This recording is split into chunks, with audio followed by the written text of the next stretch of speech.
Ladies and gentlemen, you're listening to This Is a Work. My name is David Hensley. I'm the owner and creative director of Long Walk Productions, and I am here to introduce your host, David Two Doggz Hayes. Thank you very much, David Hensley, and welcome to Rock Hill, South Carolina's only premier wrestling pay-per-view podcast. This is a Work. With me, as always, is my tag team partner, Chris, the Fashion Plate Barnes. How are you, sir? How dare you? Wow.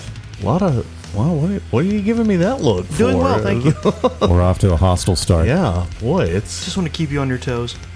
Boy, all this quarantine has gotten you saucy, man. What's going on? That's no way to behave with a guest in the room. You're right, and we should get to that right now, because our guest for this episode, once again, back in studio, probably one of our most frequent guests, Katie Bearden. Frequent only in spirit. Really? Yeah. I thought you were like the fourth or fifth. No, fifth time. Y'all always call me when nobody good can be on. So You're our Don Rickles. I guess so. But I'm happy to be here. I've missed you. I've missed you. I've missed you so much. I've missed the gym. And I'm Chris. Missed many things, and I've missed you too, Chris. Doggz is just my gym accountability buddy, and we haven't been able to work out in a very long time. So, and we just found out the gyms are going to be opening up in just a couple of weeks. Yes. So, yeah, Just a week. just a week. well, Just it is yeah. just a week. Good. Well, time is a construct, so it's really hard to know that. Nothing has you know. proven quite how much time is something we had to invent. It's like true. this lockdown. Yeah. I had to remind myself over and over and over again. Like, I can forget what day it is for myself and work and whatever, but I cannot, under any circumstances, pandemic or not, miss Mother's Day. So, No. for all the mothers and mother-like figures out there, I would like to wish a very happy and belated Mother's Day. But I didn't forget it for my mom. I was just, right on. I had to.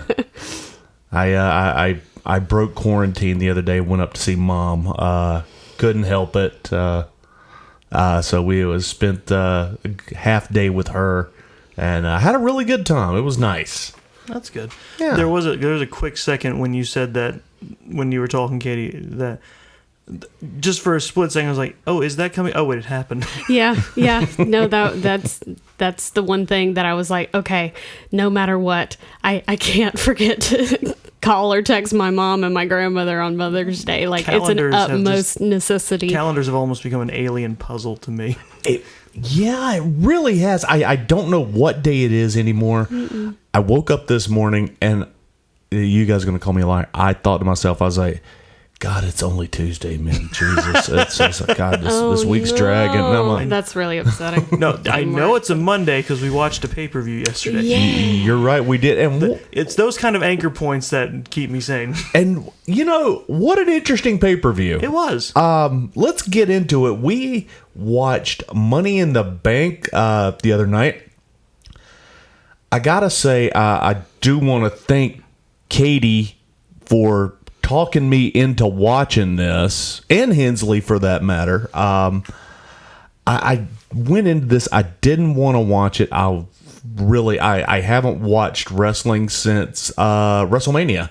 Oh, wow. I watched the Monday after WrestleMania, and that was the last time that I watched, just because I can't deal with no fans in the seats. It started bothering me, and I was like, I'm not enjoying this.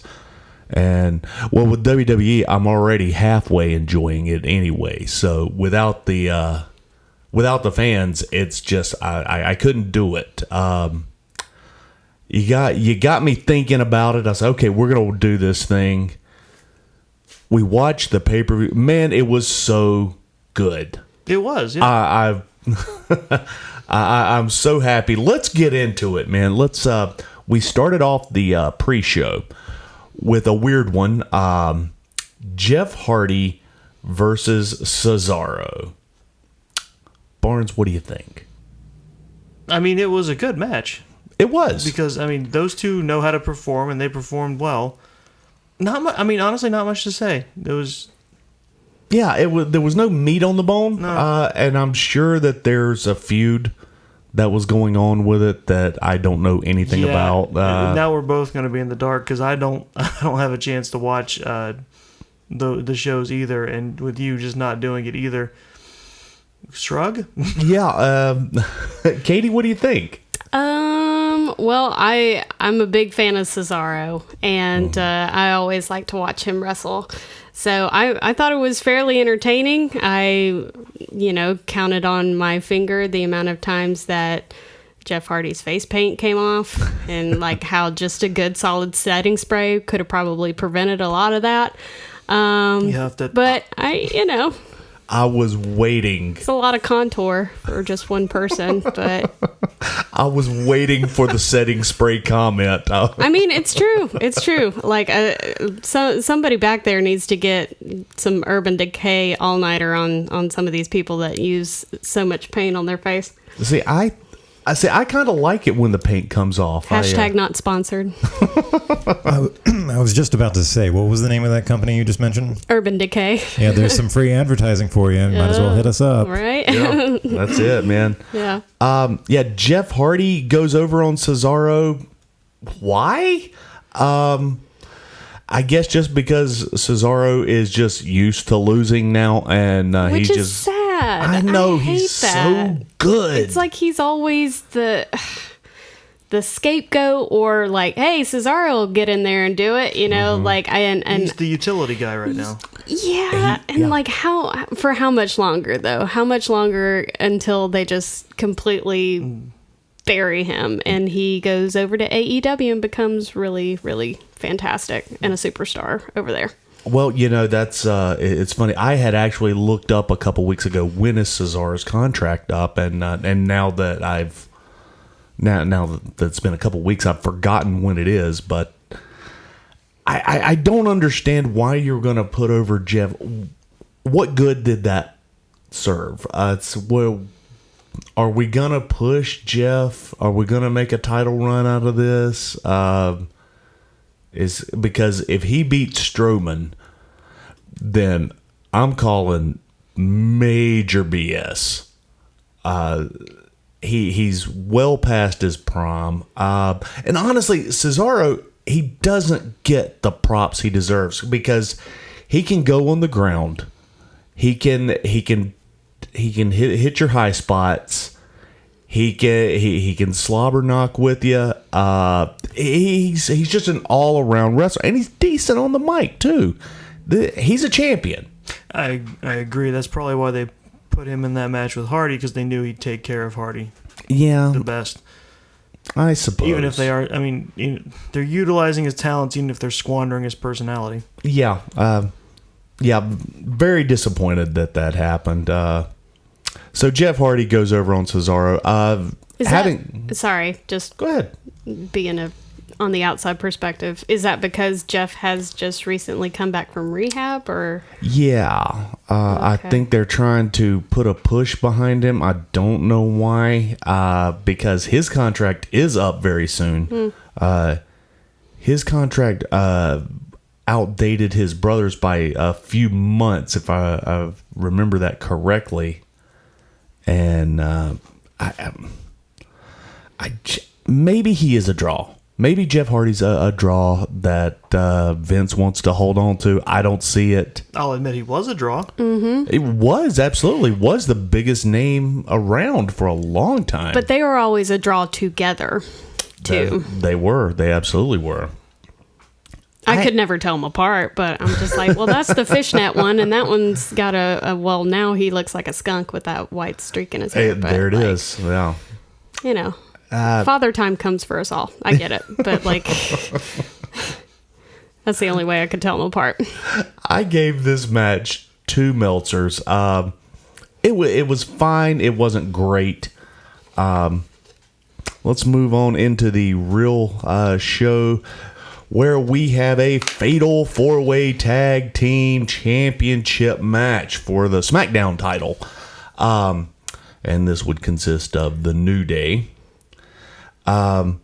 Lucha House Party because why not? Well, they're not the least pointless addition to this match. Right. We also had Eminem, Miz and Morrison back together.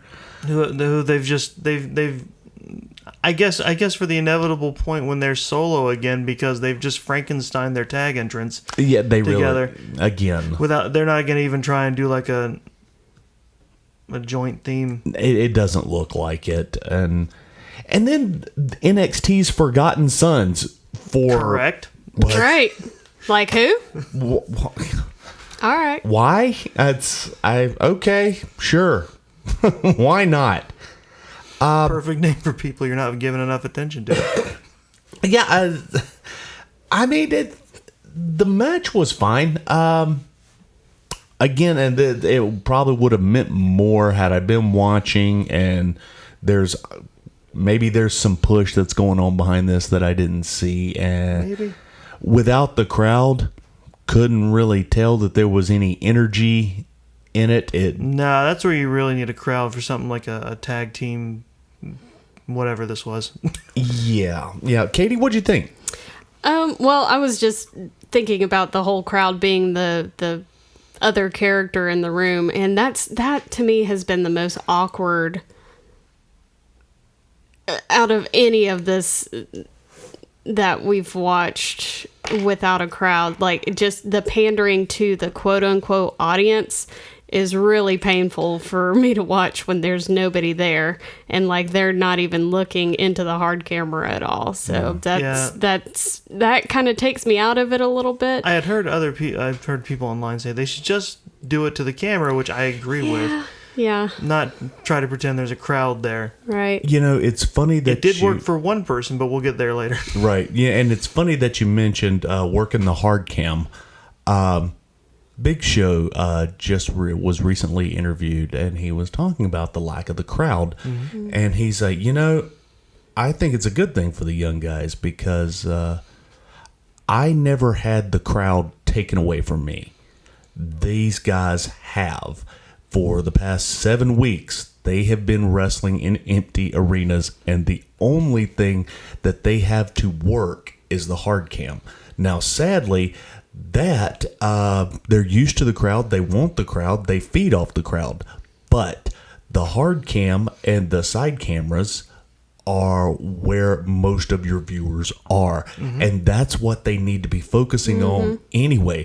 So maybe after this is all said and done, maybe we're going to walk away with some better talent. Thought that was pretty profound for Big Show. And I hope he's right. I'd like to see that. Yeah. This match, it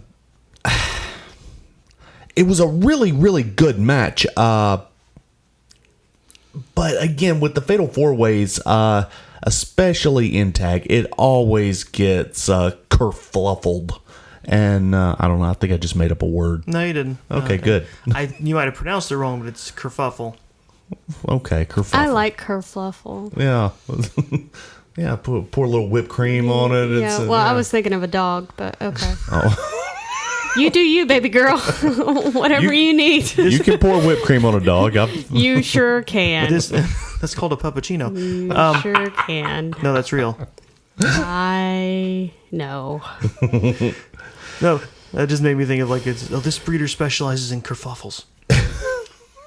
See that sounds like something I would order at Starbucks.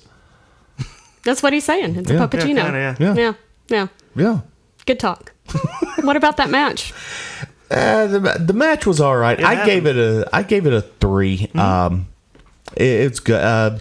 Forgotten Sons, even though I don't really understand why they've been moved up to the main roster, because in NXT they've been doing the job for everybody.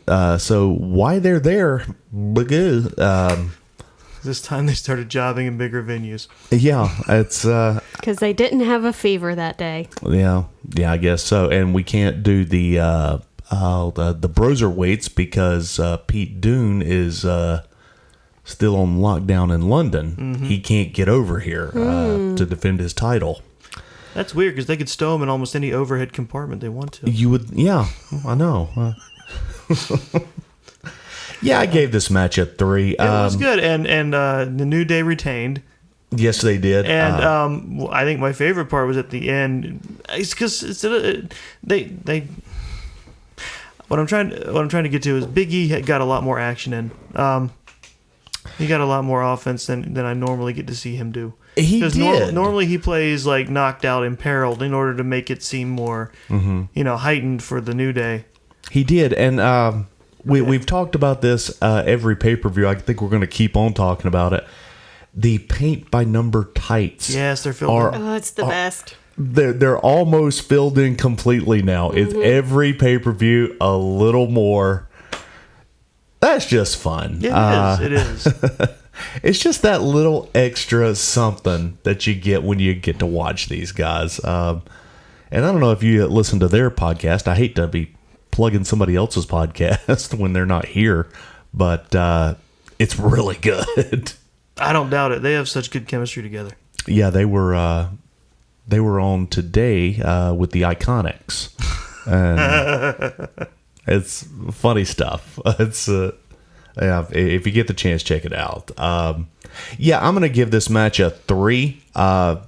New Day retains, and there you go. They retained against the 205 Live team and the NXT Jobbers. Really, the only other team they had was M&M, and they haven't been looking good either. So, moving on. So now things get weird. We've got R-Truth, yes, versus MVP. And why, you ask? Same reason that we had the Forgotten Sons, I suppose. I'm sure there could have been an explanation somewhere, but none of us had it. Yeah. I had no idea who MVP even was We had to explain until him he quickly. walked out in his PJs, in his Wakanda PJs, and I was like, "Who in the fresh hell is this person?"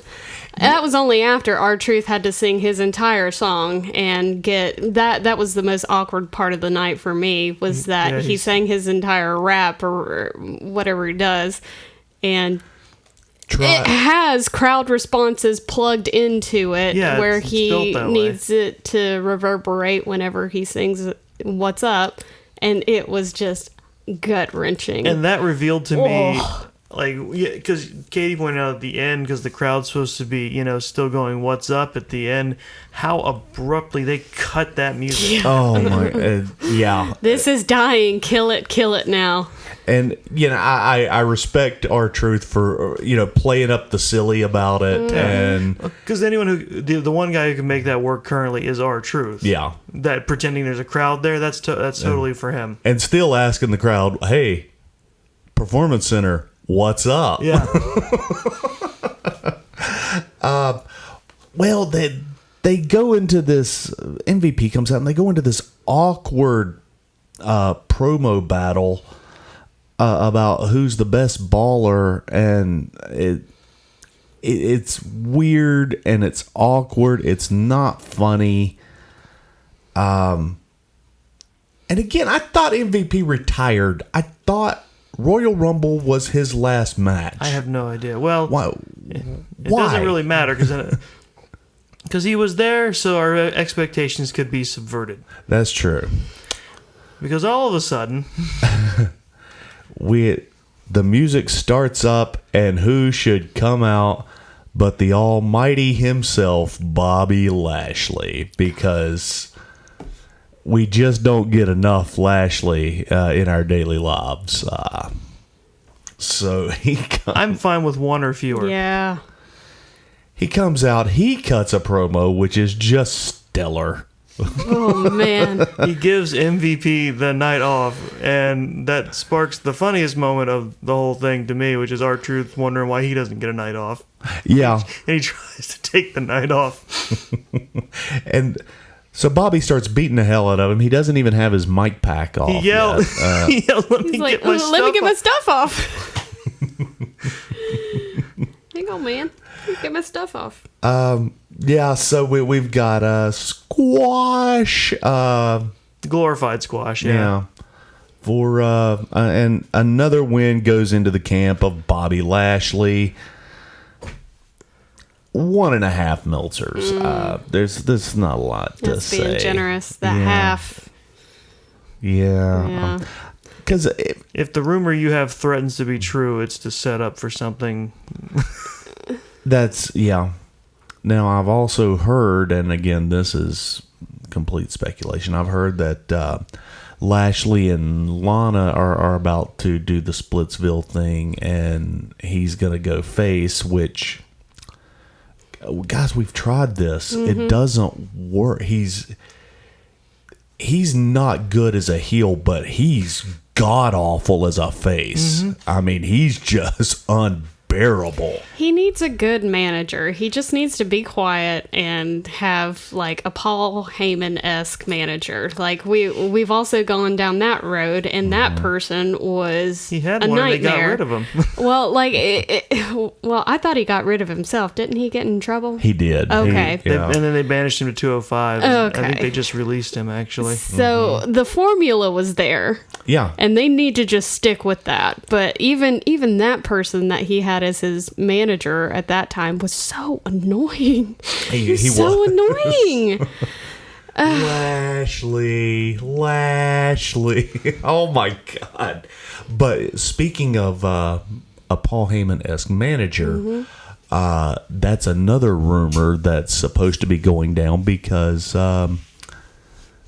Bobby did a shoot interview for somebody, and somebody mentioned, it was like, what about you and Brock Lesnar? It was like, that's two MMA guys, two really big guys. Oh, you mean like wrestling, not like getting together and like smooching? Okay. You have to Yeah. be specific, Yeah, because I don't know what you're talking about yeah. half the time. They're I still listen to your podcast, but I have Well, no I- idea what's going on. well, I appreciate it. You know, just try to be a supportive friend. I appreciate it. Half the time, I don't know what's going on either. Oh, Mostly, I'm just making this up as I go. But no, they're talking about wanting to do a Brock Bobby feud. boy, that staring contest. Or what kind of a blood-soaked hellscape would that be? I mean, Blood-soaked. Yeah, I think you mean sweat. Oh, Yeah. God, The yeah. Boy, two those- sweatiest men in the WWE. That's very true. those two can sweat, man. And Bobby doesn't have any eyebrows. At least Brock has some eyebrows. Bobby doesn't have any eyebrows to catch any of that sweat. No, and they took his headband away from him, so it's just it's like It's a staph infection waiting to happen is what that is. like standing underneath him would be like being in London all the time. It would just it's just a mist, That's disgusting. isn't it? Though, imagine if it really happened. What, being I in don't London? want to. I'm good. I'm good. Yeah, Never. Oh, God. Oh, poor Lana. She gets with a guy and he always ends up being face. yeah. Oh God. Does so- she even wrestle anymore? No, I haven't seen her. She just walks out, walks back. pretty much. Yeah, Wow. and yeah, Get that money. yeah, and I think they've already started the whole thing with Lana. He's getting mad at Lana and telling Yeah. her to go to the back because she's basically getting on his nerves, and which you know. So he's victim blaming her, and so now that she'll just go She's a away. A little She's bit. a jinx. Yeah. Is that what it is? Well, she did She's cost bad him. luck? She cost him I think a match like last pay-per-view. Or something. No, it wasn't last pay per view. There was the something one where- before that. But is that the angle that they're trying I'm to run? assuming it's like she's It's like, get actually- away from me, you're bad luck. What kind of archaic bullshit? I think that I don't think She they're gave running bad. that angle. I remember she gave him bad advice. She's like, instead of him going for the pin and finishing off, she wanted him to stretch it out and That's what it was, attack more, and then that ended up costing him the match. Oh. and it was. And that's when She's he got not a mad. jinx. She's dumb. Yeah. So we go into our women's SmackDown title match with Bayley versus Tamina. No, you mean Bailey with best friend Sasha versus Tamina. That's true. Yeah. Because that's an important part of this match. And Barnes, could you describe for us what her best friend was wearing yesterday evening? The fruit snack section of the grocery aisle. She had a fruit roll-up wrapped around her. It was a red, I want to say leather or pleather number. That honestly, it's weird the mic didn't pick up more of her walking around. As she... I really... It would have if her thighs touched. The girl needs to eat a hamburger. Bless her, I'm worried about her. Well, she's related to Snoop Dogg, so that's a skinny family. So. Oh, well, that makes a lot of sense. Well, Yeah. What are they? How are they related? They're cousins or I don't something? have a pound on them. I'll just assume it's the Samoan thing. They're all cousins. They're all... right. Wow. Okay. Oh, no. They are. it's- They're cousins, or they're... Are we fact checking this, David? I wouldn't. Yes, we are, and she is his first cousin. Nailed it! Snoop Dogg helped develop her in-ring persona. Neat. Well. Her older cousin acknowledged her when he was inducted into the celebrity wing of the WWE Hall of Fame in 2016. Snoop Dogg is in the WWE Hall of Fame. Yes, because he wrote a song for The Godfather called "Pimpin' Ain't Easy." Yeah, on the WWE rap album. That's true. That's Yeah. the thing. I had that. What's Christmas like at their house, you think? Oh, it's gotta be. Smoke filled. Smoky. Everybody's hungry all the time. And sleepy. And skinny. Yeah. Well, that's annoying. Anyway. Oh man. So this was a pretty good match. It was, yeah. Bailey's getting better as a heel. No, you disagree with me? I think I also heavily Yeah. disagree with you. I think she's coming around. She's at least being a smartass. Yeah. She's at least got that down. She's She's gotten- definitely trying that, yeah. That is an angle she is attempting. She's gotten more flippantly bitchy. Yeah. I had a really good time watching this one. I like how WWE made sure to hire like one of the shortest female interviewers around, so that the women's division can also bully him. Well, that is a WWE interviewer trait. Yeah. You have to be under 5'3" to interview anybody. It's the inverse to what Vince likes in the ring. right. Katie, what'd you think of this match? I had a good time watching this match. I thought the timing of this match was perfect. Like, I think if it would have gone 10 minutes longer, I would have been out. But I think that it was a well-timed match, and it was fun to watch. It was entertaining. I'm trying to think. This is the match that had that really good bump off the ring, because I think Bailey hit Tamina with something off of the Yes. ring. Yeah. It was a really solid bump. Yeah, she took a hard bump outside the ring, and oh god, I'm trying to think how it went down. I should have rewatched it. I want to say it was a drop kick of some kind too. It was a something, but Tamina hit hard out there. And you thought for a minute, it was, oh, she ain't getting back up.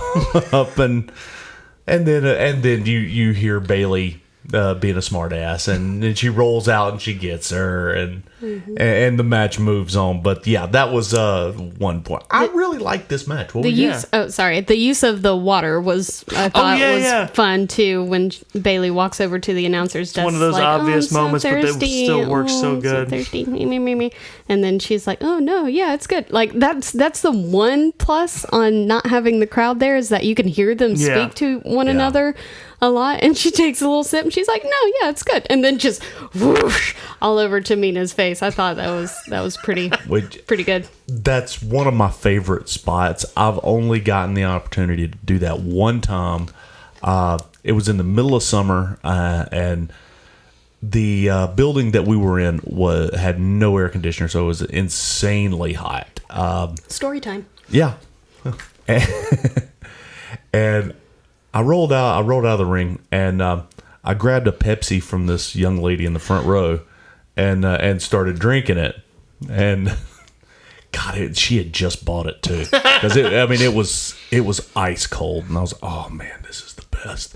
And then here comes my opponent. His guy's name was Jeff Roberts, the Outlaw, and as soon as he came out, I just flung can and all, just threw the whole thing right at him and just smacked him right in the face with. And he was mad because he was all sticky, but he also didn't get a drink either. And Jeff's and also, neither did that lady. And I took that. That was her 50-cent Pepsi. Yeah, we had $1. We were expensive. Oh my gosh, we were pricey. Yeah, we go high dollar. In You got to Lincolnton. take everything you can from those marks. That's right. Yeah, this was a fun match.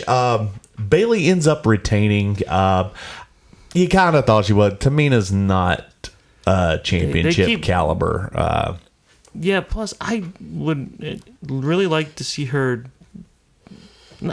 not like totally revamp herself, because they sort of are trying that a little bit personality-wise, but look-wise too. Yeah. Just something a little different. They're still working with that Samoan gimmick. Yeah. And But that doesn't account for what she wears. Right.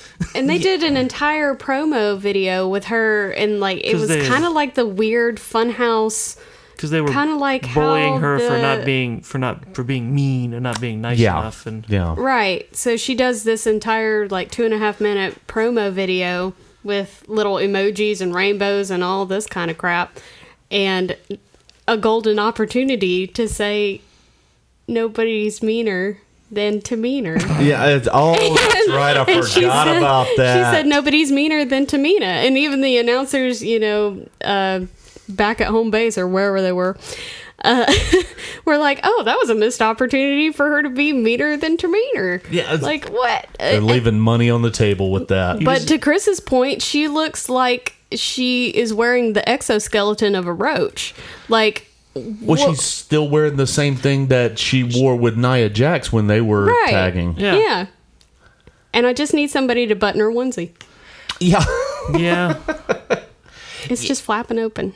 It's you got to do something with her, because right now it's the nice thing. You could have played with, hey, yeah, I'm trying to be nicer, and we could show that a little more. Come out, shake the ref's hand, and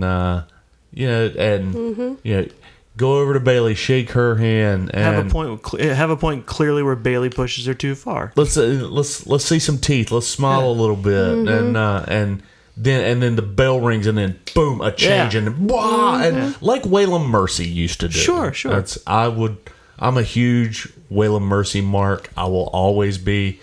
That's where Bray Wyatt came from. Yeah, exactly. Match starts, your life ends. Yeah.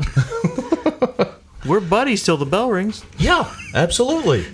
But speaking of buddies, yeah, I know I'm supposed to dislike Bailey and Sasha, but all I keep learning from their matches is their friendship is rock solid, and they together they're overcoming all odds through the power of friendship. Exactly. And I can't disagree. And just like every cartoon has taught me, like friendship is important, and it's yeah, and they're doing the right things apparently. Yeah, and the crowd hates it. And they keep teasing it like they're like Sasha's gonna betray her, and then teasing it and kind of pulling that along. And it's been months. Yeah, they've been playing that up for months now, and all I'm getting is they're right, and the world's trying to break them apart for no good reason. Yeah. That's I had a good time with this match. I'm also giving it a 3. Sure. And okay, now we're gonna move into the Universal title.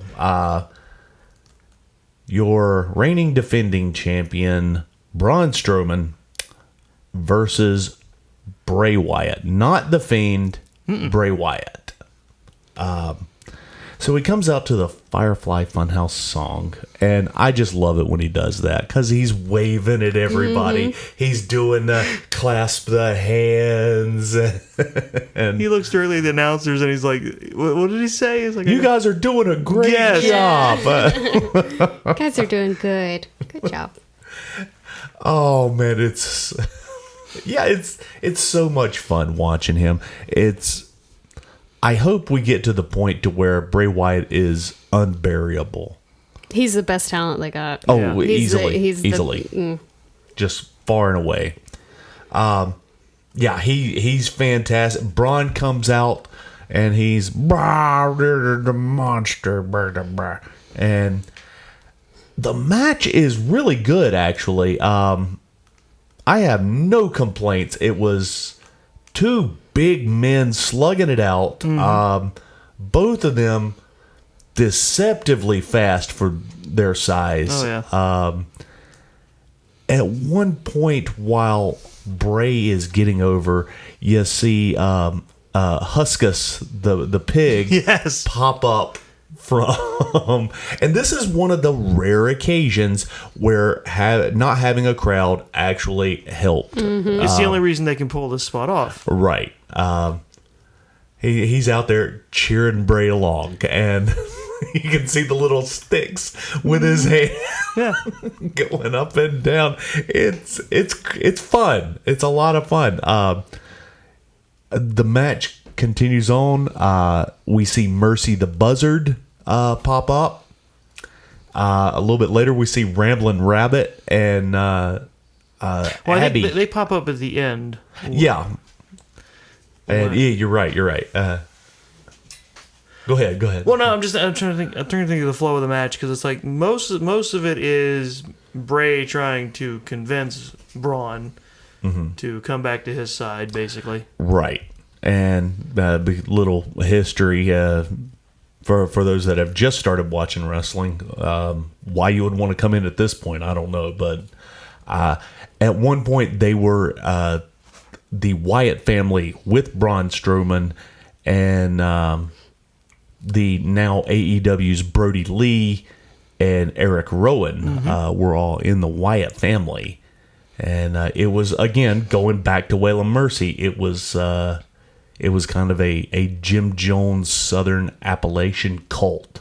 It was a really good. That was a good gimmick too. It really was. It really was. It was scary, but it still got the crowd involved because everybody, put up their cell phones with the little fireflies, their flashlights. Man, how cool.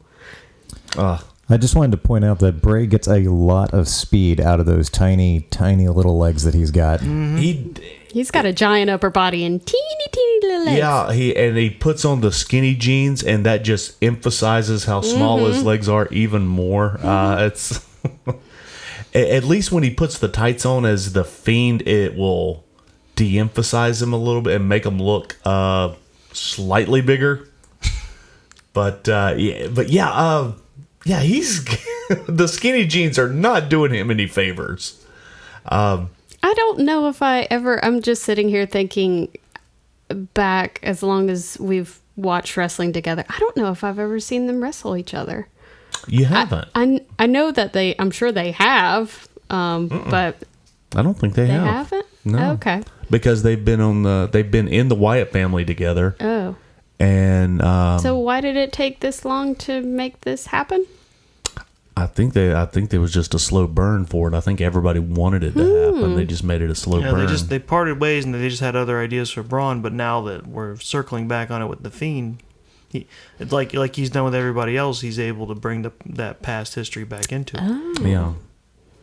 Well, it's a shame that they didn't Bray's- have an audience. I mean, it benefited having the puppets around, but that's a shame because I'm sure having a crowd there would have really hit the point home. I really enjoyed that match, but I thought they had kind of This is one of the few instances wrestled of them together. using continuity to good effect. Right. Well, they're also really close friends. In fact, Braun Strowman is the godfather to Bray Wyatt's kid. Oh my god! dad. So, yeah, isn't that sweet? That's so nice. He's gonna look at little baby Wyndham and go Braun, and yeah, it's gonna be awesome. The baby's name is what? Oh, I don't know. I think it's Wyndham Jr., isn't it? I thought he was a Rotunda. What? Is he a Wyndham or a Rotunda? No, that's his first name. Oh, his first name is Wyndham. Yeah. Wow. Well, it's also Bray's name too. It's also a hotel chain. Yeah, Anywho, here we go. We're gonna. Is he named after Barry? Hensley's on this. Hensley's our fact checker. Yeah. So wait a minute. If am I correct? Bray Wyatt's real name is Bo Dallas. No. No, what am that's I his looking at? That's fake news. Oh, Wyndham Rotunda. Yes, told you. Because Okay, all Mike right. Rotunda, a.k.a. IRS, is his father. So Yeah. Who just recently got released from WWE. furloughed, I think. But no, it was full release? I thought think he it was said a full furloughed. release. Sorry, my confusion came from the fact that if you Google Bray Wyatt's son, Bo Dallas is the first hit that comes up. But in March 2019, Rotunda and WWE announcer JoJo Offerman announced they were having a child. Their son... Wow. Oh God, what is it? It's What is not it? Wyndham. It's not Wyndham. Did anybody else have any guesses? No. Ping Pong Jensen. No. Close? Not quite. Husky Harris. Nash. Oh, Nash isn't bad. K-N-A-S-H. Oh, well, like- spelling it that way, I don't know. Yeah, Nash Rotunda. Yeah. All right. Okay. Oh, they're already setting him Kanash. up for... They're Kanash. already setting him up for wrestling. Yeah. And now we can know. So, Also, apparently, in news of grammatical fun, one of the top searches on Google is Bray Wyatt and Braun Strowman related? Is Is Is they? Is they? is they related? They really do look like they could be related, though. Yeah, it's the beard. Yeah. It's, I mean, I would assume so. Anywho, well, now that we know that nugget all of heavy-set truth, white guys with brown hair and beards start looking alike. yeah. you know, you're right, Chris. I've thought that about you a Yeah. lot. Well, sit me and Ted side by side and see if there's not a familiar resemblance. I've been in many a public situation, well, not lately, but and seen the exact makeup and been like, Chris, it's me, and it's never you, ever. Except for that one time when you were crossing the street. Oh, yeah. I remember that. And I yelled at you. Anywho, what about wrestling?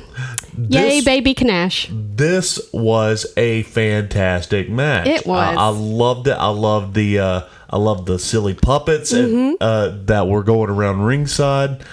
That towards the go home. Do you want to talk about it? I can. Yeah, do it. So,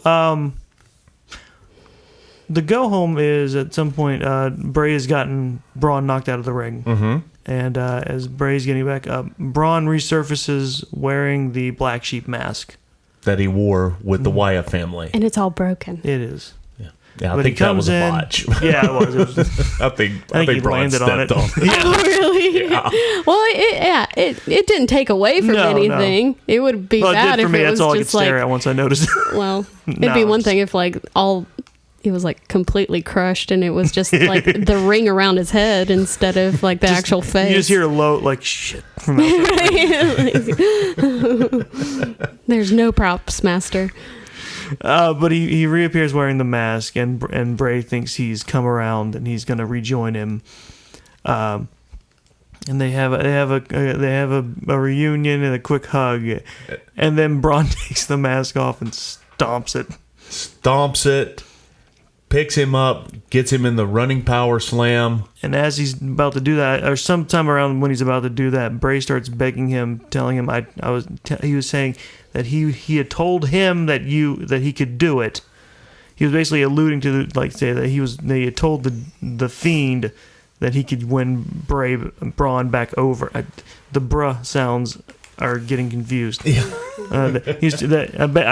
My theory is he was saying that he was basically tried to convince the Fiend that he could win Braun back over without the Fiend needing to get involved. He just had to drop that universal. Right. title. He just had to convince him to. He had to relieve him of that burden. That's Yes. right. That's That's right. his words. But he didn't. Braun. He did not. Spoiler alert: Braun beat him. and he and the great thing about it, he beat Bray Wyatt. He did not beat the Fiend. Nope.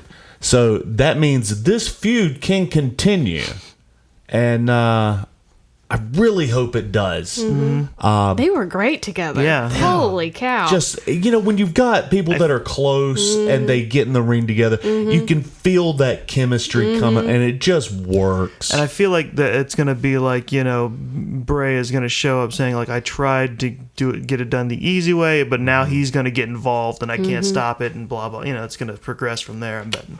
They did a little editing there at the end, too, when he was, like, sitting in the corner. He was in the corner glaring at Braun, and then all of a sudden it just cuts to the Fiend footage. Yeah.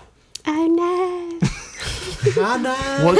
What could it mean? I know the Fiend. Which, see, now I'm gonna have to, because of that. Again, this all roads lead to Bray Wyatt.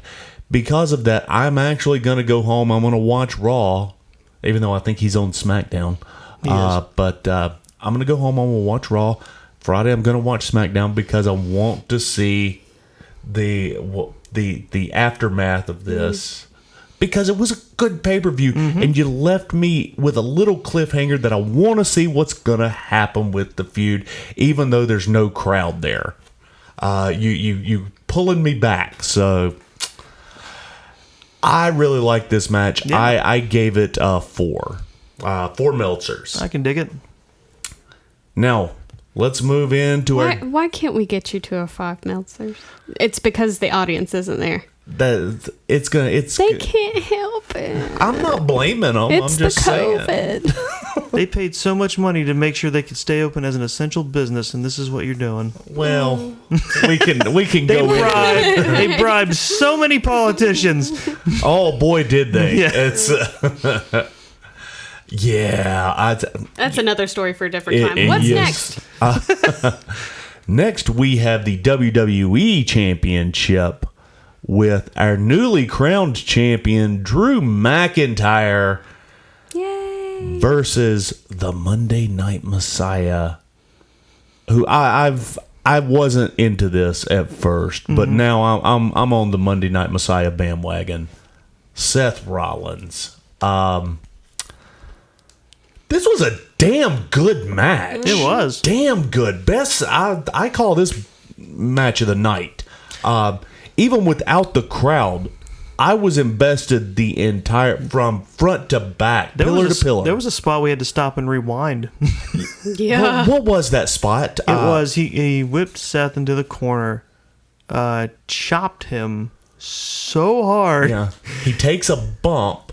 and then That's right. and then he proceeds to, is it a suplex that he does? He hooked him Yeah. for a vertical suplex And while he's on his knees. Yeah, Seth wasn't in a position to help him, and with a guttural growl that akin to a bear, he deadlifts Seth Rollins over his head, holds him for a 1 Mississippi, and then drops him.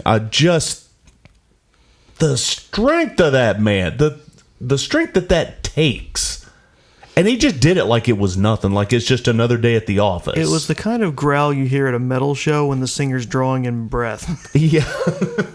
Yeah, no, exactly. Katie, what are your thoughts? Oh boy.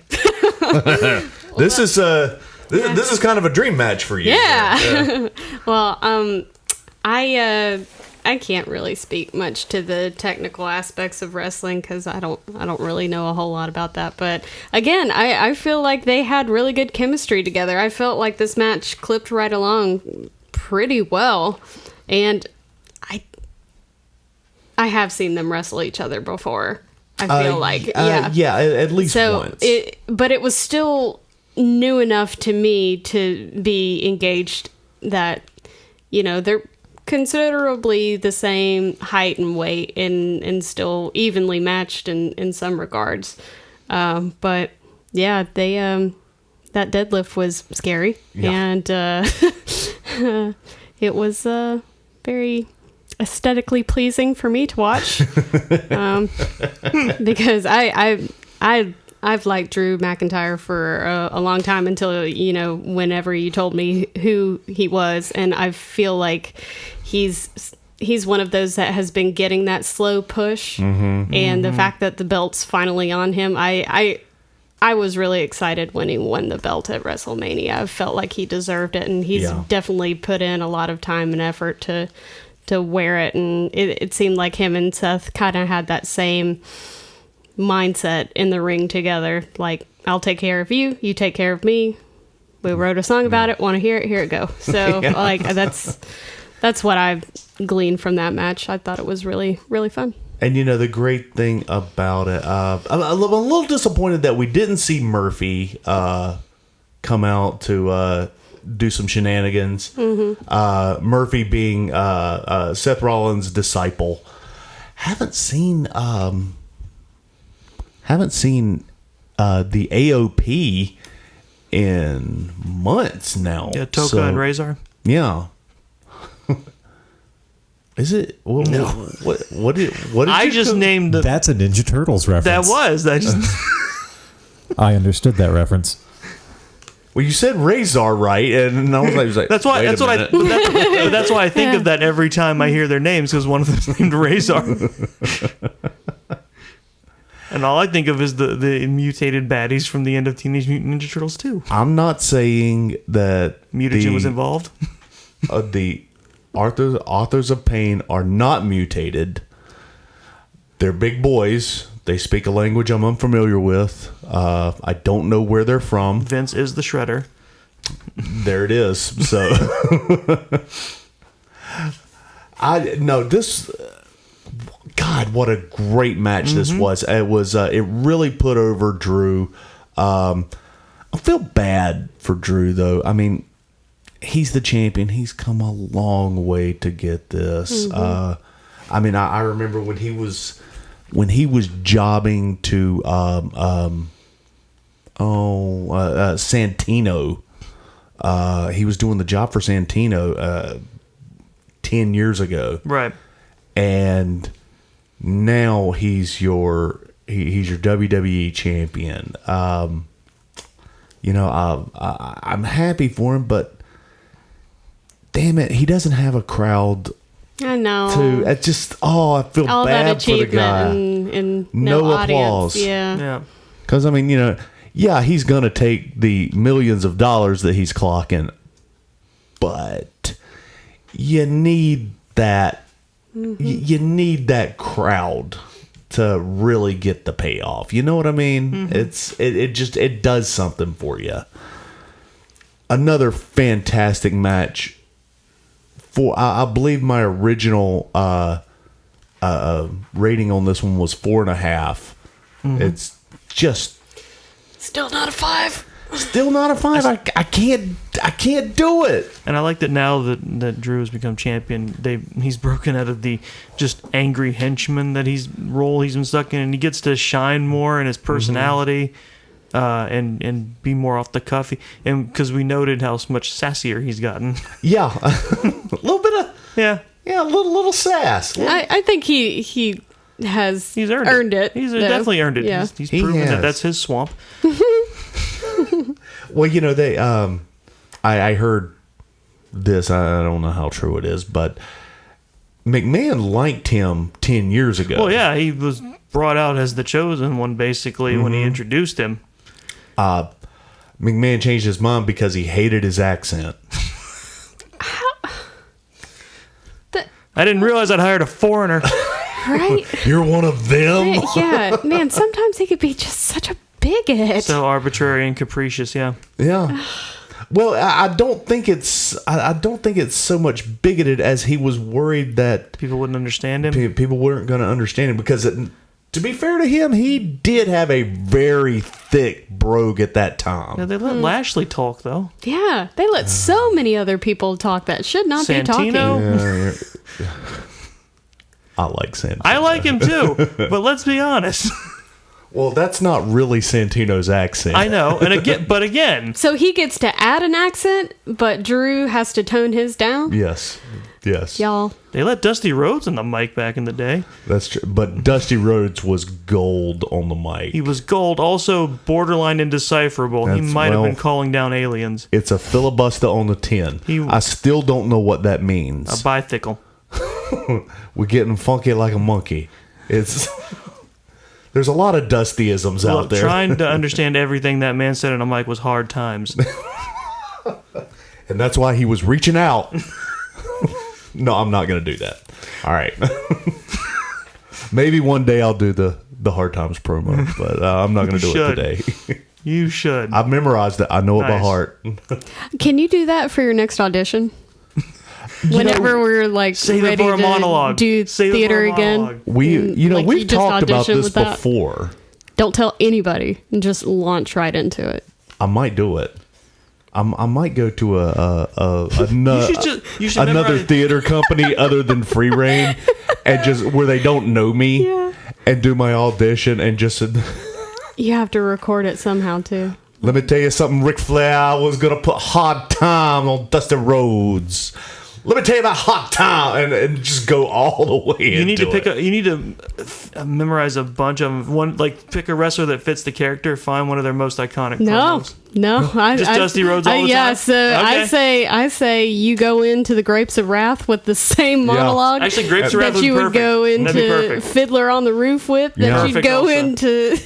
I know I don't look like the average athlete of today. Maybe my belly just a little bit big. Maybe my honey just a little bit big. But baby, I am bad, and you know there wasn't but two bad men, and I'm one of them. The other's John Wayne. He's dead. And Oh my God. yeah. Anyway, I said I wasn't going to do it. I've Well, already- guys, we found our Willie Loman. Let's put this show up. Yeah. Dusty Rhodes stars in Death of a Salesman. Oh God. Wow. I'd pay to see that too. Well, that made my head hurt. Do the Go ahead. yell the phrase "attention must be paid" and Dusty Rhodes. Attention must be paid. Lord. So okay, now let's get it back What on were we track talking here. about? I don't know. There was a pay-per-view, I think. I blacked out. No, that doesn't sound right. So yeah, 4.5. Drew McIntyre retains. 4.5 Drew McIntyres. Yes. Heyo. Where? And at the end, he goes to do the super face thing and extends that part his was really hand. funny to me too, because he basically bullied Seth into a handshake. Yeah. He's like, "Be the leader. Show you're the leader you're saying you are, and shake my hand." And he gets him to do, and he does it, and walks out, and Seth is just looking around like, "What the hell happened?" Yeah, that. What are we leading up to here? What is that? I'll have to watch tonight. I like that though. It's got my interest. Yeah. I'll say that much. I think it doesn't so much. It emphasizes Drew's strength and charisma over the supposed importance and charisma that Seth Rollins says he has. Right. Yeah, maybe that's what it is. It was to emphasize that really Rollins isn't as strong as he thinks he is. Yeah. That kind of thing. At least to me, Maybe yeah. maybe something like that. Now, see if that's the case, then what needs to happen tonight Yeah. is the AOP and Murphy and Rollins. They need to jump him in the locker room. Well, yeah. And just beat he needs to blade. I mean, they need to have him a bloody mess. Oh yeah, because that was disrespectful. Yeah. and he needs to pay for it. And then next Raw,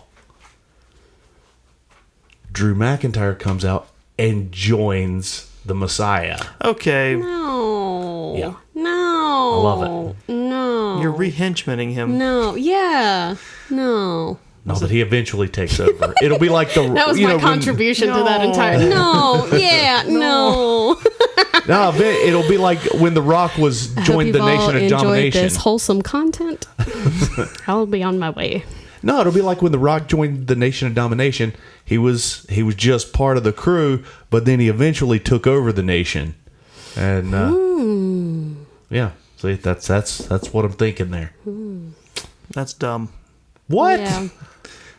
Wait, you're saying The Rock and the Nation of Domination was dumb? No, that worked. This wouldn't. Oh, Remember when they put Daniel Bryan in the Wyatt family? It would be dumb to That put the was belt stupid. on him just to scoop But him this is into a different. group. yeah. Like what was all that about? Just to put the belt on him to make him a part to Chris's point, to re-henchman him. And it would be to de-emphasize Seth and have Seth start over from the bottom. No, I don't want to wait that long.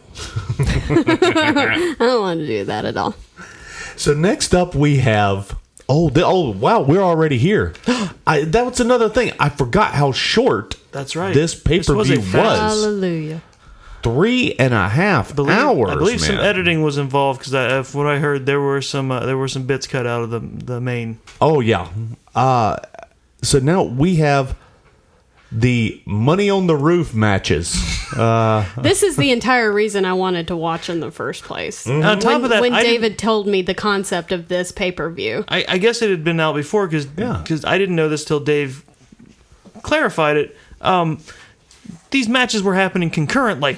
Yeah. Yeah, and the only reason I knew that is because Robert Bradford tweeted about it right before. I don't know how far in advance they had announced that they would be happening concurrently. I just decided to pull up Twitter while we were waiting for it to start, and Robert had tweeted that they were going to be happening at the same time, which I just want to go on record as saying to our listeners out there, if you're not following Robert Bradford on Twitter, it's a comedy goldmine. You should. Absolutely. What is it? What's his handle? Recovery Beard Rob? I think that's Redbeard Rob is his Instagram handle. Yeah, it's Redbeard Rob. Redbeard. It was Recovery because he had shaved it off. Yeah. It's Redbeard play. Rob 1.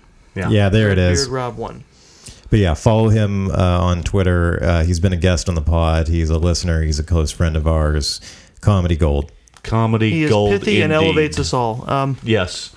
And just a super great person. I mean, it's so great that you're suspicious of him. Like, you think he's storing bodies in his basement. No, God. no, because he has. He does not speak for all of us, Robert. No, he's shown enough cracks that I'm not suspicious. I don't know what you're on about. I'm not saying he is. I'm just not saying he's not. You're just a guy asking questions. Yeah. It's just Let's get to the roof, people. so we start. Well, it was just like I'm glad. I was like I had to ask that. I was like, I yelled out, oh, they're happening at the same time, because they introduced two of the women competitors, and then they cut over to where the men were introducing them. I was like, wait, what? And the men are starting in the weight room, and the women are starting in the front lobby. Yeah. And when they get there, Baszler comes out, Nia comes out, Lacey Evans comes out, Dana Brooke comes out for... Why Dana Brooke? But whatever. For later. Yeah. but where's Asuka? Because she qualified. They played her music over the loudspeakers, I guess. But where was she? Well, she was on the second level over them. Hugging the ledge. When the bell rang, she jumped on everybody. Which begs the question... Did you have to start on the ground floor? Because Asuka was already one floor above them. Why did she jump off and not just take for the second floor elevator? Yeah. To hinder them. Sure. Of course, I would think a whole level head start is would be a hindrance. Well, Yeah. now, Dave, then you'd also have to question why they got off when they did and no one tried to get back on the elevator. Yeah, That's it's like true. nobody knew the true layout of this building at all. Yeah. I would believe that. It's been a long time since they were all in the performance center. So and I doubt anybody's been to the roof. So so yeah, they start out that way. On the men's side, we have Rey Mysterio, King Baron Corbin, Daniel Bryan, Aleister Black, your favorite wrestler, AJ Styles, and I'll be honest, he brought a lot to this match. he kind of did. Yeah. Well, before we get too far into it, do we want to go ahead and do an in memoriam for Rey Mysterio and Aleister Black? We're not there yet. We'll get there. We'll get there because there's one more participant that I haven't announced, and that was Otis Dozovic. Yeah. The working man, Otis. Yes, that's right. Ducky. Just comes out doing his Chris Farley as best as he possibly can. And Walks into that weight room looking like it's his first time. Yeah. and the bell rings and chaos ensues. And and I should point out they did something that Katie has been pointing out that they should be doing during the silence-filled in-ring matches, and that's they played music under. Well, this. yes. That's what I was wanting to bring up. Yeah. And it worked. Yeah, worked fine. It really helped. It needs to be over every. And Katie said that this is. It really helps draw your mind away from the stark silence. Well, they also had time to add that to post. Right. That's true. Well, I feel like they had time this time too. Yeah, but you could still pipe in some sort of like department stores have music on a loop when you go in. There's you can have something to drown out just the pure. And they don't have to play silence. it over the arena or the performance center. They can put that in as it's being beamed out. Wouldn't it be great if they had music gold as it was playing, and you're hearing something like? I'm all out of love, so lost without you. And but it's instrumental, and it's just music gold. It's that and you're like, hey, I know this song. It's this slow jazz cover. Is like yeah, and you just get flashbacks to the supermarket as you're watching. Yeah, exactly. Yeah, I'd pay for that. I'd put it. So chaos ensues on both sides. Should we talk about the cameos? Well, as we get there, I think. I don't remember them in the order that they happened. Well, the first one was the most disappointing because they half-assed a Doink cameo. Yeah, That was awful. I know you hated it, Katie. I know sorry. you did. I do have a question about that. Yeah. Was that Evan Bourne? I don't know. Because Well, he needs to Evan die because wow, that was scary. it damn sure wasn't Matt Bourne, No. but the original Doink. R.I.P. Yeah. Oh God, he is dead. He is Yeah. passed. Oh, Jesus. I hate clowns. You would have hated this one. I did. Well, I didn't catch it at first, but it's like someone pointed out on Twitter the wig was wrong and they brushed the paint and whoever it was just still in like a suit or something. Yeah, it did not look like Doink. No. It just looked like a dude in a clown mask or clown makeup. Well, yeah, we'll run through the cameos real quick. The next one was John Laurinaitis. Yeah, I feel like there was somebody before Doink. No, you're right. Brother Love in the bathroom. It was. Yeah, who was it that spotted Brother Love? Was it AJ? I think it was AJ. AJ, yeah, he did show up for this a couple of times. Yeah. AJ stops in the men's room and He's passing it, and Brother Love is walking out of the stall. zipping up his pants and going, "I love you." And no point to that. It just happened, And away we go. And then next, when Otis had wandered into his personal heaven, which was the cafeteria, Yeah. he picks up a pie, and I knew where that was going to go Yeah. immediately. And then we have the It was- obligatory food fight. But not until the women also arrived in the same spot. That's right. That's true. Yeah. Because there were a couple of different cutaway gimmicks, like Looney Tune-esque bits Yeah. between the men and the women, and the women made their way into some sort of boardroom. And that didn't happen yet. No, that is afterwards. No, wait. No, it happened before because I remember when what's her name, the girl that you're like, why is she there? Jana Brooke. Oh, Dana Brooke. Yeah. Dana Brooke. They're in this boardroom and she gets a full canvas picture smashed on her. And the reason I remember that That's right. They were in there for a minute. They were in there for a minute, and the reason I remember that happened before the food fight is that she's standing in front of the food table with the canvas picture still around her. That's right. And you are it was right. Well done. hysterical. Like they leaned into all the schlock and the shtick that they needed to. Yeah. That was greatly appreciated because the entire time I was watching this pay-per-view, I'm like, just lean into it. Yeah. Just lean into the ridiculousness that this is. Just accept that there's not an audience. Just, poke a little fun at this bear versus just trying to go on as normal because we all know it's not normal.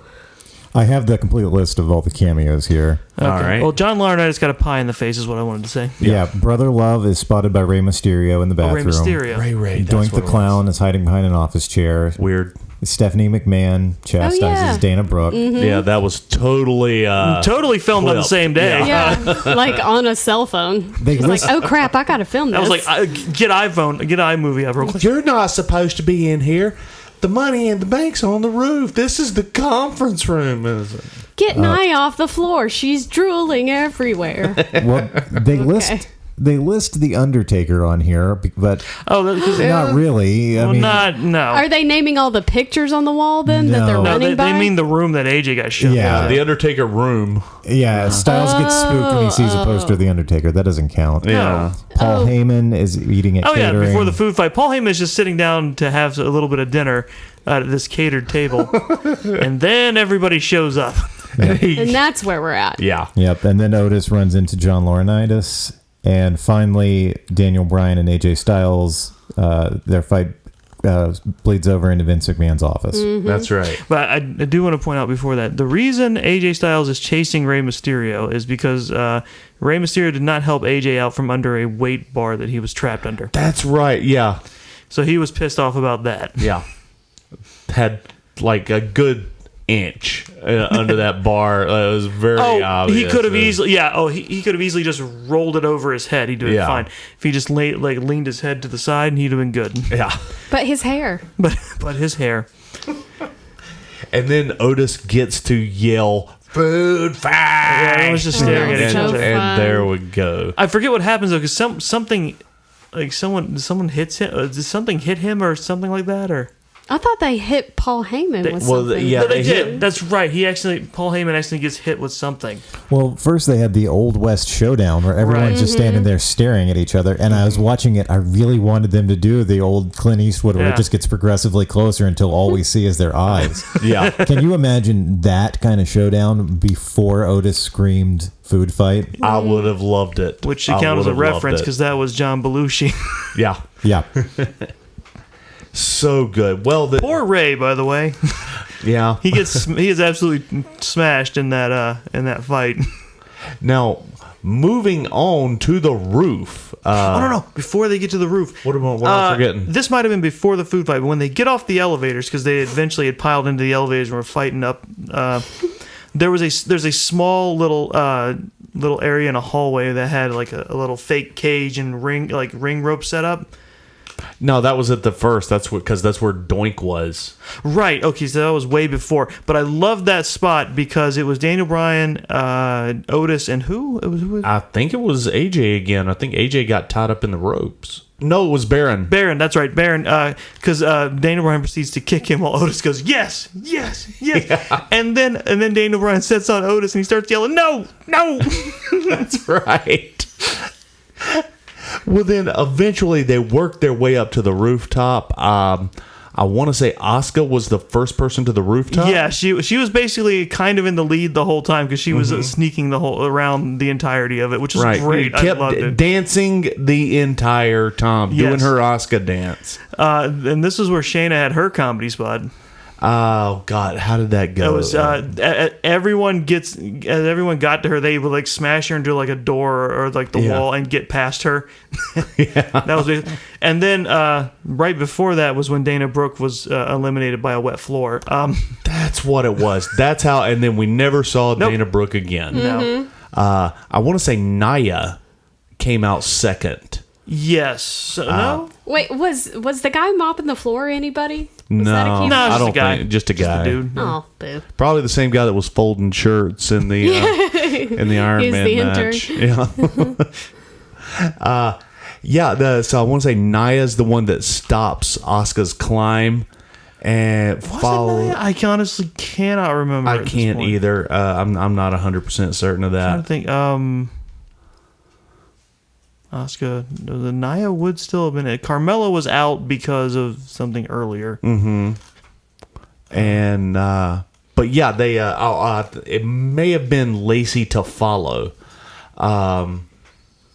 That seems right. Yeah, it feels Yeah, right. because Carmella and Nia were knocked out in the boardroom. Right. Dana Brooke got taken out by the floor. Because for a hot second, I thought Lacey was This going is to reading win off like Clue. yeah. A little bit, yeah.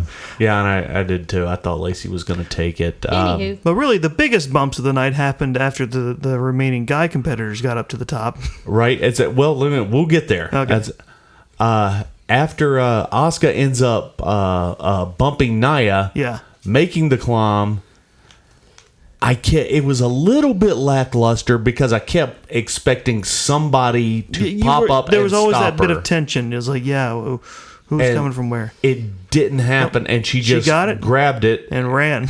and Well, Corbin tried to stop her. Yeah, Oh, for some that's reason. what it was. That's what it Corbin was. tried to stop Asuka. It was like, you're each getting a briefcase.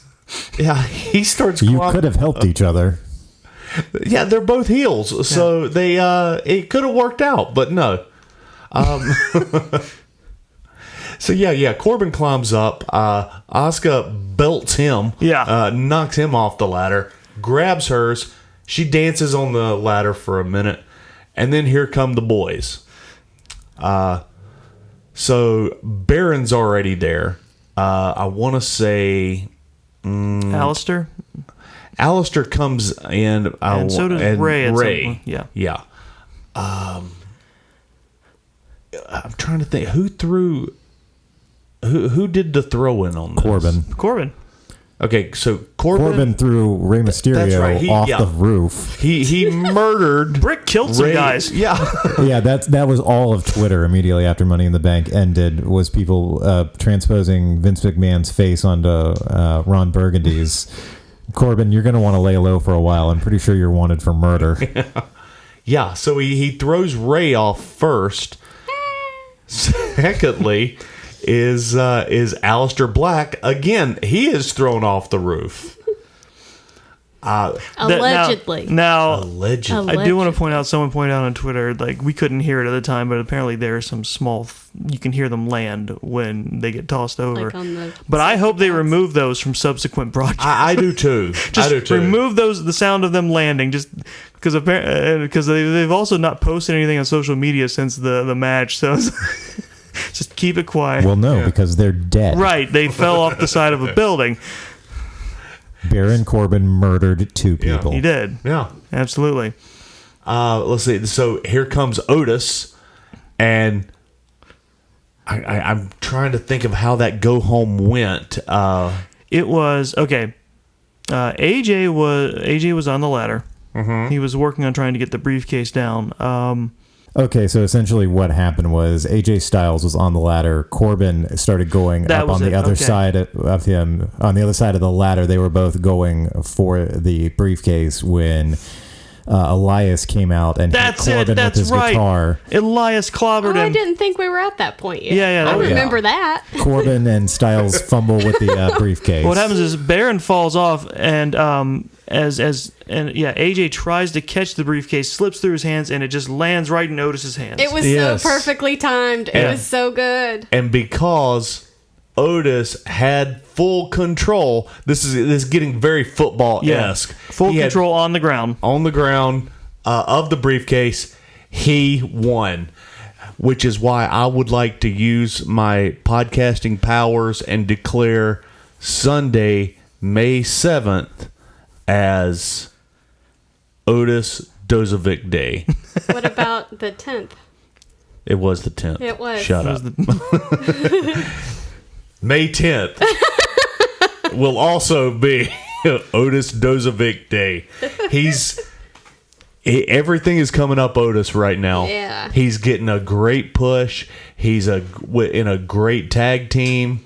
He's got Mandy Rose. Which is what a great story that was. And it's still going. That's ongoing too, so that's fun. I hate that we didn't see Mandy Rose, Sonya Deville in Money in the Bank. That was I wanted to see that. And now he is the Money on the Roof champion. So at any time he wants to cash in for a world title. Now he's on Raw. So he'll have to go for the Universal title, which means he's going to have to go after The Fiend. No, I'm sorry. Braun. Sorry. Uh-oh. Yeah, I know. I'm getting them mixed up. Yeah, so he'll have to go after Braun. What do you think? How do you think this is going to play out? I think Braun retains. Well, one, I think Otis is definitely going to be the kind of guy who doesn't cash it in like after a match. I think he's going to actually announce it and set it up as a cash in, like for a proper match. see, this is what I think that we're going to have a heel take the briefcase from him. Probably. Somehow. And the reason I think that is because for the past 2 years, we have had the Money in the Bank briefcase lost, which rarely happens. Braun ended up cashing his in and then losing his opportunity 2 years ago. And then I want to say Corbin got his Money in the Bank and then lost his. So, and oh no, I'm sorry, because Braun won this year. That's true. Or not Braun, Brock. Because it was the Brock party. Ugh. Which that's the most entertained I've seen. I've been with Brock in several years. Most entertaining he's been since he came out to mock Eddie Guerrero in sombrero and maracas. That's true. Oh God, that was so funny. I remember that, and it's probably the best thing he ever did aside from Brock Party. Oh God, that was so funny. But yeah, so now we have our Money on the Roof champions, Asuka and Otis. All hell Money on the Roof champions. And that's it. Very short pay-per-view. It was. And I like it that way. We were done by 9:30. Yep. And Doggz, what did you rate that match? See, you're gonna force me to do it. Yes. You're really gonna force my hand on this. Say it one. out loud. But I don't want to because there wasn't a crowd. But we were the crowd, and it like, was that was the entire thing. Is that was the only You match declared where it they happily actually, and proudly. They actually leaned Because into it wasn't like besides, it was not like a normal. But it goes against everything that I just got through saying.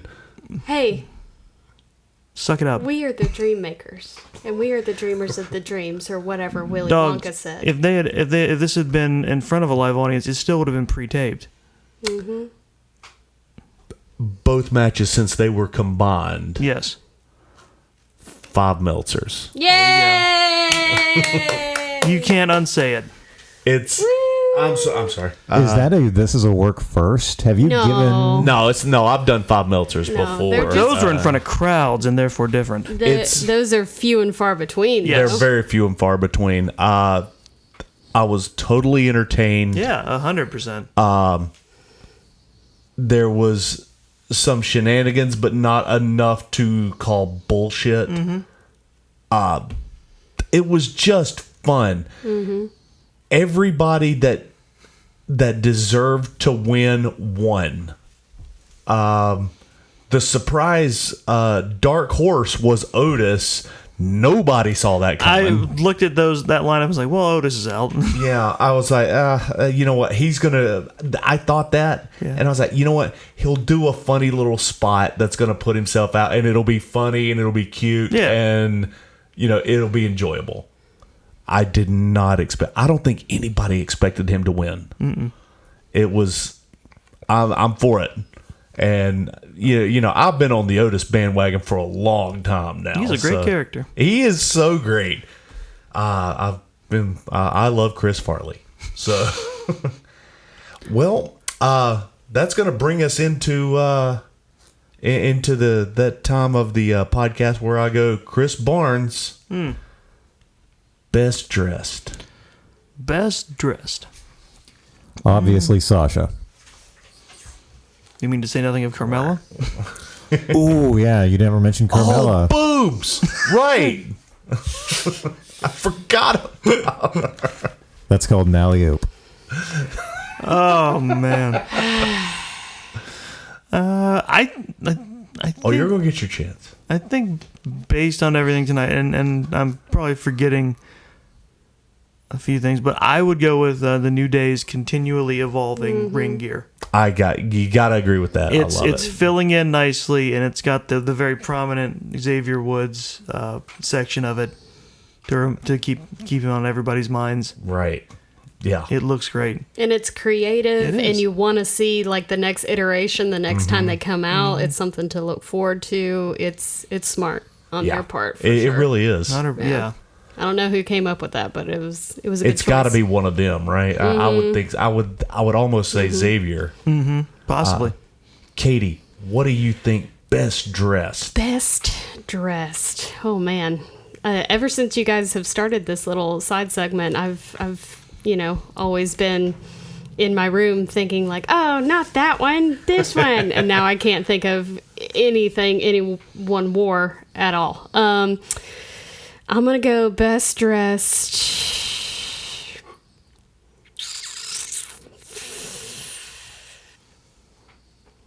Vince McMahon. That's right. We did have a Vince McMahon cameo. Now in this. that must have been taped on a Friday because he was wearing jeans. He was He wearing was wearing jeans. It was casual Friday. Yeah. and still a button down. Still a button down, but everybody else was just kind of wearing their regular stuff, and it wasn't anything too out of the ordinary from where I was sitting. But it was cool to see all those cameos in the tower, and especially I appreciated Vince leaning into like, you're in my office, leave my office, and then a squirt of hand sanitizer afterwards. Right.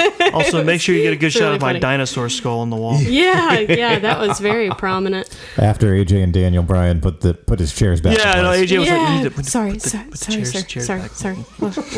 We'll be out here. Okay. David Hensley. Oh no, wait. Before we get to you, let's go back to Chris. Worst dressed. Quote unquote doink. Quote unquote. I got to agree. That was Because like I said terrible before, yeah, try. it was like just don't even do doink if that's what you're gonna come up with. I mean, we knew who it was, but that doesn't, just because we recognize and know wrestling history does not mean it was a good. Are you telling try. me you don't have a Hulk Hogan-esque wig you can strap on to a clown mask? You know what? I would have appreciated that. Yeah. More than a half-assed doink. It really was. It was. It was upsetting. Yeah. It was upsetting. Katie, what do you have for worst dressed? I'm gonna go with Doink in all retrospects of being the worst of everything, because I wasn't prepared for it. It was jarring and it upset me. Yeah. But actual like full outfits, like I don't really care for the direction that the Miz is taking his whole look. Oh, yeah, with the, I mean, I know it's been pretty consistent throughout his the career, bedazzled trunk. but it's getting to be a lot. And I mean, for him to be a lot, it's saying even more. But like I don't know. I'm turning a corner with his. I like that they matched each other, Right. But I'm just not here for the that. I don't guess like the rhinestone cowboy look for him. It's getting to be a lot. It is tough. It's getting tough. Now, David Hensley, what do you have for best performance? All right, well, this is an extremely rare one because usually I am struggling for any kind of good performance. And I think the listeners probably should know, if they don't already by now, that when I talk about performance, I mean the acting portion of it. All of these people are obviously some of the best physical performers in the business. I'm talking a pure acting performance here. Usually I'm struggling to come up with anyone good whatsoever, while I have way too many options for bad. Tonight, both worst and best are twofers. For best, I've got Lacey Evans for that promo that she cut while she was doing her makeup. Oh yeah. Yeah, good pull. And Otis just overall, but especially Food Fight. Right. Yeah. Really? That was fun. I'm a little shocked about that. No Bray Wyatt this time. I've just come to expect that Yeah. from Bray. And also, like I said it at Money in the Bank, not Money at the Bank, I'm sorry, WrestleMania. That match with John Cena set an unfair precedent for all things Bray Wyatt or The Fiend going forward. Mm-hmm. Anything less than that is going to be a letdown. Kinda, yeah. Like as good as Bray Wyatt was in that match. But it also comes down to I get the whole gimmick that he's got. It's also it veers too far into silly for me sometimes. Sure. Like I get that silly is the gimmick. Right. Sometimes it goes too far for me personally. I can dig it. Well, the only caveat with that I would say is that it veers so far into silly is because he's trying to mask how the sinister. Right. But I know what you're saying. Yeah. Okay. Katie, what would you have for best performance? I'm sorry? I think we know what Doggz' pick is. Well, obviously Carmella wins breast performance. Yeah. Boobs. Yes. Sorry. Okay. I'm going to go with Asuka. I think she's consistently fun, even though that she's a wonderful heel. little gremlin. She really is. I think that, her embracing the fact that she is a heel with the different variations of makeup that she puts on. And, she doesn't even really speak a whole lot of English, or maybe she chooses not to. No, she chooses not. She actually has her own podcast and YouTube channel. Yeah, and she's very understandable. Mm-hmm. She just chooses. Then I love that. Yeah. I love that. Yeah, if you're gonna pick something, just go. Like her commitment to her character is just so devout, and that's what I can appreciate about her. It's just it's always consistent. It's always on point. Like she's never had a bad quote unquote showing in my book. So my pick is always going to be Asuka. Right on. David Hensley, worst performance of the night. All right, worst once again is a twofer. Mm-hmm. She's been on this list before. It's Bailey. I cannot stand her. Really? I can't stand her promos. She's tough. It's tough on it. Those promos are rough. The promo that she did with Sasha Banks, it was can only so ask for bad. the manager so many times. Yeah, and then even her bullying. I'm sorry, who was she? Tamina. Thank you. Even her quote unquote bullying of Tamina in the ring just read so false to me. And Katie actually pointed out it's like watching a middle school fight. Yeah. Bailey. Anytime she's not just pure wrestling, anytime Bailey is performing, she's killing me. I hate Bailey's promos because it has never been so apparent that somebody gave her a script and she is reciting it. Mm-hmm. Yeah. And she's trying to put a little something into it, but she's failing. Mm-hmm. I as far as that goes, I agree with you. The other part, and this might have been through no fault of her own, because obviously it was even more pre-recorded than the rest of the Money in the Bank matches. Stephanie McMahon. That was rough. Through no fault of her own, potentially. Yeah. Just because of the fact that it was clearly shot on somebody's cell phone and she had no one to work against. Yeah. I'll cut her less slack. She's been cutting promos for years. She's been doing stuff like this for years. She could have put a little more life into that. She could have. I also wrote down that based on what you guys were saying earlier, I missed the Bobby Lashley R-Truth match, but it sounds like he should have been on there.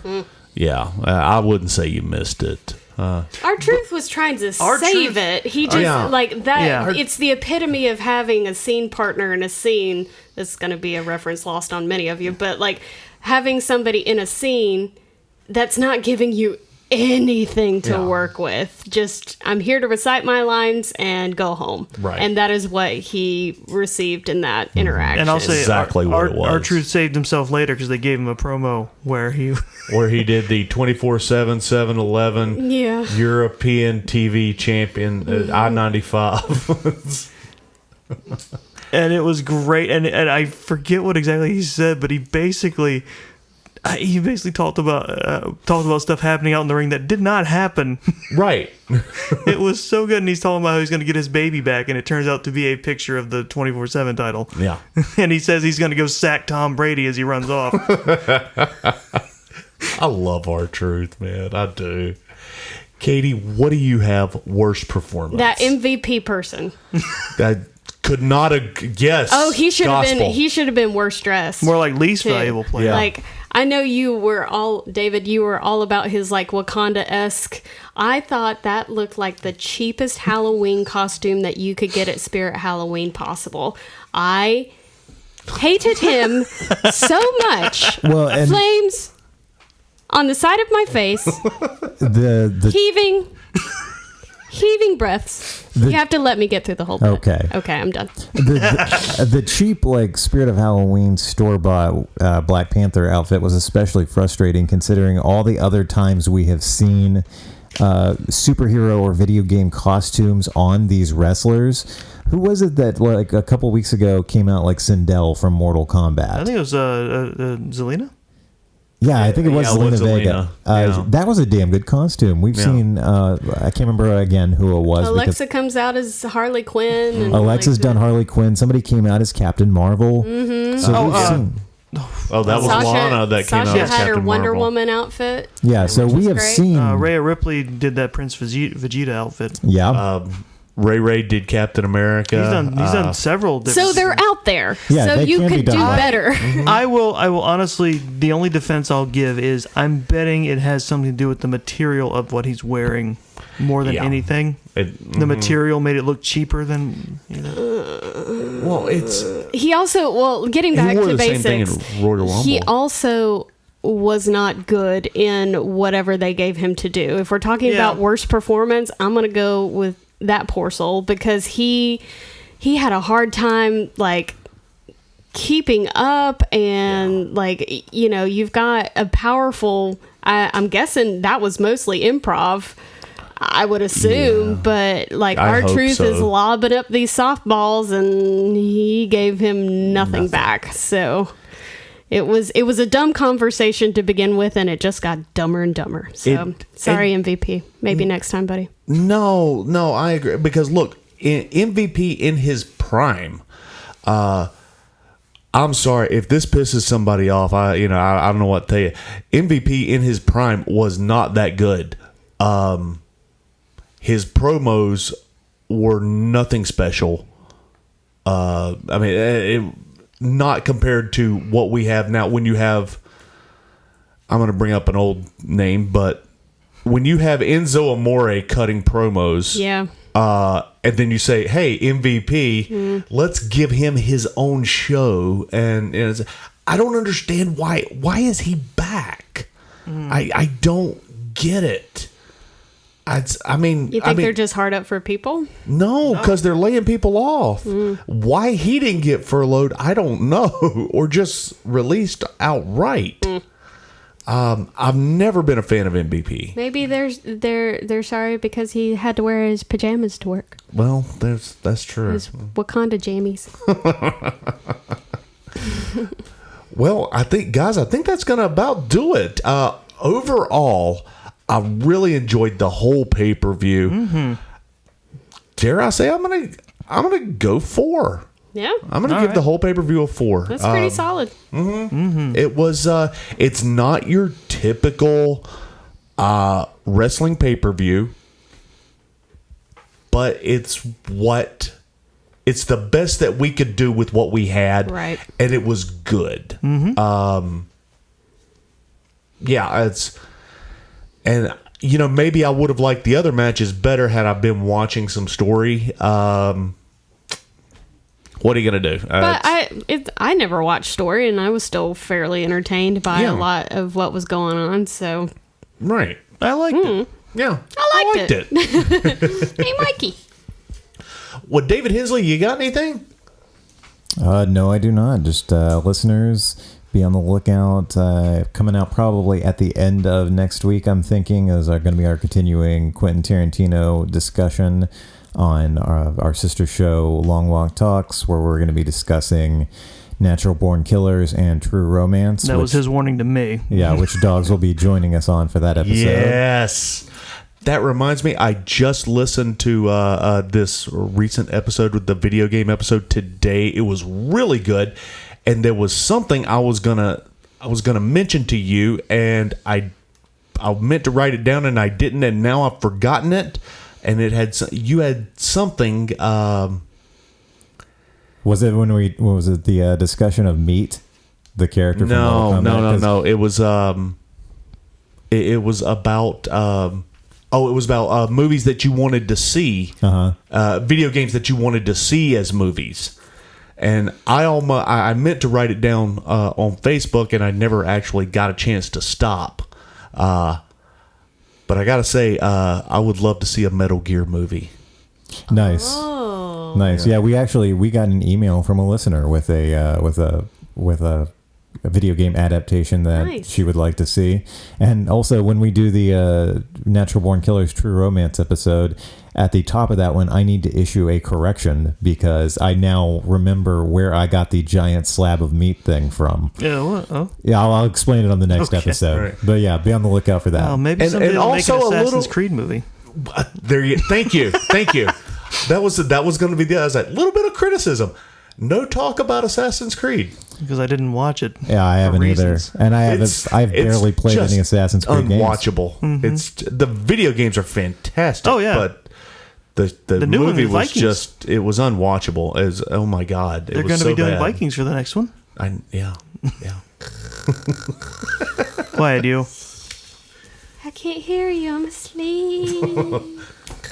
But yeah, so that we got that coming up. If you want to follow me on Instagram to see whatever me and Katie's dogs are doing or whatever liquor I'm currently drinking, you can follow me on Instagram at DB Hensley. You can follow me on Facebook. I'm kind of in and out on Facebook these days, but you can still catch me every once in a while. That's David Two Dogs Hayes. And mainly you're going to get me on Instagram as some of the, and I'll go ahead and call them that, trolls will hit me up. They love hitting me up on my direct message on Instagram. So what you're saying is they're already in your DMs? Yeah. What happened to the segment where we read mean comments that people used to DM you? It started hurting my feelings. I don't want to read them anymore. I think we need to bring it back. I made them. I made the insult poster, and we only used it like once. That's true. The insulting review that somebody left us. Yeah. Yeah, there have been more, but I've been getting my feelings hurt, so I quit doing it. Sorry. The internet is a cruel place. It is like this. Like they started. It was like, "Hey, fat boy, what do you?" It's like, send them to me. I'll read them. I can't believe you used to wrestle. It's just like, come on, what did you wrestle for, a ham sandwich? And there was all kinds of stuff. It got mean, and I was like, "Oh, that's basic heel promo shit. This is ruining my day." So, yeah, it took a turn. Well, when you have to comment between your sips of Mountain Dew Code Red while you're taking a shit on the toilet, like you need a better life. So yeah, I know. Haters gonna hate. Yeah, take that, trolls. Yeah. Chris, where can people find you online if they want to follow you? They can find me on Twitter at Chris the OK. You can tweet at me. I dare you. Nice. Katie, what about you? Do you want to tell the listeners about the ongoing adventures of Tabitha and her son Tomothy? No. Okay. I don't. I'm actually taking a little bit of a step back from social media only because, it's getting to be, to Dogg's point, it's getting to be a little heavy on my heart. So we're just going to take a breather and let everybody get all their angst out, and I'm going to block it all. I agree.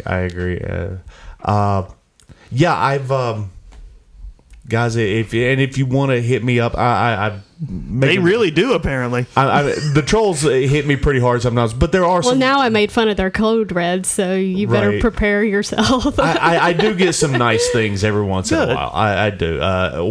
A couple people in particular are always very nice. It's like one of them actually said something that you said on the podcast today. Well, you need to shout out these people, Doggz. I They're will. Your true believers. I don't know boo squat about wrestling. She actually said, I don't know anything about wrestling, but I enjoy listening she's a to Katie. you and listening to you and Barnes and Hensley, and that is Redheaded Chickie from Instagram. I'll go ahead and send her out one. That's always very nice. She hits me up every once in a while. She's very, very sweet. And there's a couple other really nice ones, but yeah. Well, how about you send out a message or a TikTok or whatever the hell you do now, encouraging people to message you nice things, and then they will get a shout out. I saw his most recent TikTok. That's right. It was scary. It's me as the sun god. Yeah. I don't see what's scary me of about it. It was the sun from Teletubbies. Yeah, I got upset. It's just me, ruling over the earth. Your TikToks are pretty great. Yeah, you can get me on TikTok. You can follow me. I want to be TikTok famous. I think right now I've got like 14 followers, and none of them are my friends. Well, I think that's more than me, Katie, and Chris have. Yeah. Mostly because we're not on TikTok. I see enough of you in real life. Yeah, that's. But yeah, it's. I can text you whenever I want to troll you. But you can hit me up at Doggz on TikTok. That's number 2 DOGGZ. And also, I want to thank you guys in advance for liking our podcast, subscribing to our podcast, and sharing it and telling a friend. That's how we keep this thing rolling, man. By your support, word of mouth. That's the best thing, the best advertisement that we could ask for.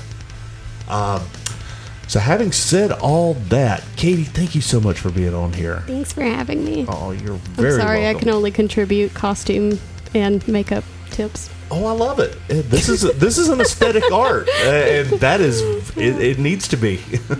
Presentation is a big part of this. You better believe it, man. So for Katie Bearden, Chris Barnes, and David Hensley, this is David Two Dogs Hayes saying, hey man, if you got out of bed today and you had a job to go to, and you got somebody that cares about you waiting on you when you get home, folks, this match is over and you just won via pinfall. Thank you for listening to This Is a Work. Bye-bye. Don't toss anyone off a building.